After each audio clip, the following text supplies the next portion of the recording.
Alors aujourd'hui, c'était une séance vraiment très courte. Je voulais vérifier qu'elle progressait bien, qu'elle avait bien compris par rapport au fait de pousser ses hanches avec les mains pour après pouvoir le faire avec la bulle et pouvoir enfin sortir du pré. Après, je me suis dit, ouais, mais il faudrait peut-être que je commence à travailler sur l'œil gauche aussi, parce que j'ai fait que sur l'œil droit. Et donc, j'ai commencé à travailler sur l'œil gauche, à travailler tout court. Et c'était un peu moins fluide que sur le côté droit, forcément, parce que quand on ne travaille pas, ça n'avance pas. Là, j'ai vérifié, est-ce que quand je tire vers l'avant, elle avance, c'était mieux, mais c'était quand même toujours un peu lourd à retravailler encore. Et là, par contre, wow, sur l'œil droit, celui que j'ai travaillé, elle commence vraiment, même si c'est pas encore très clair, à se bouger plus légèrement. Elle commence à capter un peu cette histoire de bulle. Donc j'étais trop contente, c'est le meilleur résultat que j'ai eu jusqu'à présent. Il y avait encore énormément de temps, bon ça, je pense qu'on en aura encore quelques temps. Ensuite, je me suis dit, ouais, je vais retravailler aussi sur le chanfrein, le fait de céder vers l'arrière au chanfrein. Et c'était pas évident encore. Donc j'ai refait 2 fois, mais juste un tout petit peu. Petit à petit, ça va rentrer tranquillement. Ensuite, j'ai repris ce fameux œil gauche, parce qu'on sait jamais, aussi bien je vais tomber sur des fils où on va les ouvrir dans ce sens-là.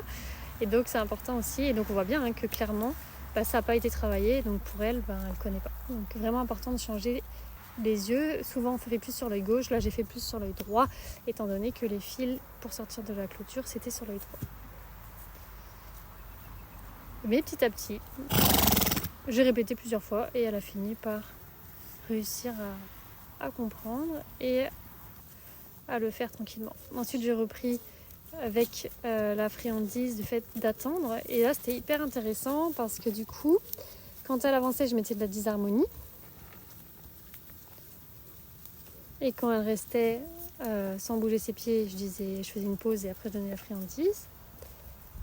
Et donc là, en fait, dès qu'elle avançait le pied, je mettais de la disharmonie. On voit bien qu'elle voyait bien que je faisais des harmonieuses, mais elle proposait pas d'elle-même le reculer.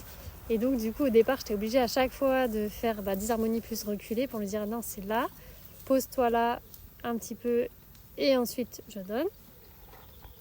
Donc c'était intéressant parce que pendant un certain temps, assez court quand même, mais j'ai été obligée du coup, en plus de la disharmonie, d'aider, parce qu'on voit qu'elle me regarde genre mais oui, pourquoi tu te secoues là? C'est drôle. Et pour lui montrer non, c'est pas ça. Elle savait bien que c'était pas ça, mais quoi? Donc je l'aidais pour lui dire non, recule et fais une pause.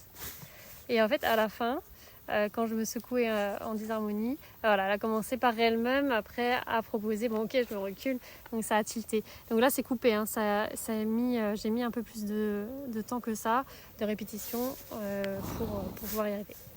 La pivot est partie et c'est fini.